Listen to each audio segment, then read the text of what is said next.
عليكم ورحمة الله وبركاته.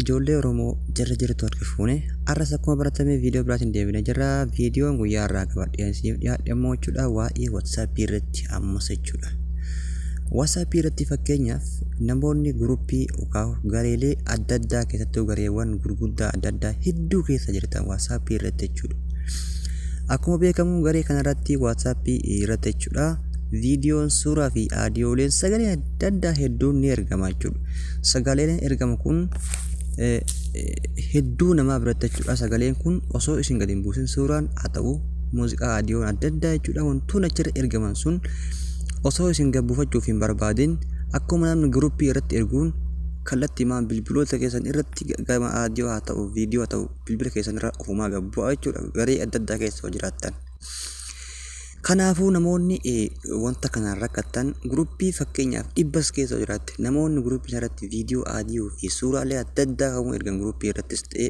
namni illee osii erge yoo ati barbaaddee ofii keetii dhaqxee wanta san gabbuufatte malee ofiin akkasitti gadi hin buune bilbila kee akka hin guunne keessatti jechuudha. Bilbila namaa wantoota akka guutan godhan keessaa tokko isa kanaa jechuudha. Kan akkamitti akka fedhakee malee yoo itti barbaade dhaqxee ofii daawunlood godhatte malee ofiin akkasitti hin buune akkamitti akka ofirraa hidhuu dandeessan ifin agarsiisa jechuudha. Kanneen hangammaa nan beekne jiraattan an Abdiin jedhama. YouTube channel kiyammoo Abdii Smart Tube kan jedhu kana jechuudha. Namoonni haarawaa taatanii reefuu gara channel kiyyaaftan subscribe gochuun viidiyoo tanallee namoota hin beekneef akka dhaqqabuuf like share waliif gochuudhaan irraa fayyadamaa isiniin jedha. Hordoftoota koo kabajamoo fi jaallatamoo isinitti dheeressuu kallattii mangamaan barumsichaatti isin dabarsa.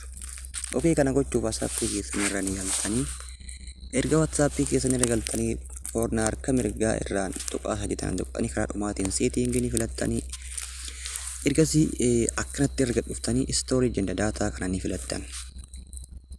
Amma fakkeenyaaf asitti media auto download jedhee voice message or always automatically download kanneen keessaa fakkeenyaaf yoo data fayyadamte isa kanaan sirreeffatta.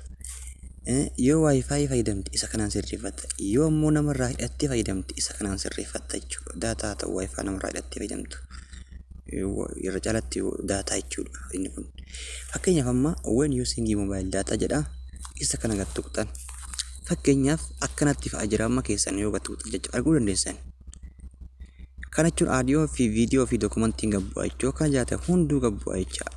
Raa'itii irraa kaaftanii okay guutan warroota data fayyadamtan warroonni wifi fayyadamtan ammoo when connect on wifi kan jedhu kana al takkaaf kana gattuqtan almost kanneen wifi hundi isaa raa'itii qabanitti fakkaata raa'itii akkanatti qaba akkanatti haala kanaan gattuqtanii raa'itii irraa balleessanii okay guutan. Kana booda suuraas ta'ee viidiyoos ta'ee dokumentii adda addaa gruupii dhibba keessa jiraattanii kan isinirra ergamaa ta'e hanga isin dhaqxanii ofii keessanii daawunlood godhatanitti guutumaan guututti daawunlood ta'uu hin danda'u jechuudha. Silkii keessan irratti silkiin keessan guutuu hin danda'u jechuudha. Barnoomsi baay'ee tokko isin barbaachisa keessaafuu gruupii irratti jechuudha. Namoonni WhatsApp irratti gruupii hin qabne takka takka taate malee hin jira yaadu. Kanaafuu namoonni WhatsApp irratti gruupii adda addaa keessatti waan kana sirriitti akka irraa fayyadamtan abdiin qaba inshallah. Video tan ammoo like share godha. Namoonni hangammaa video kana like hin goone like godha.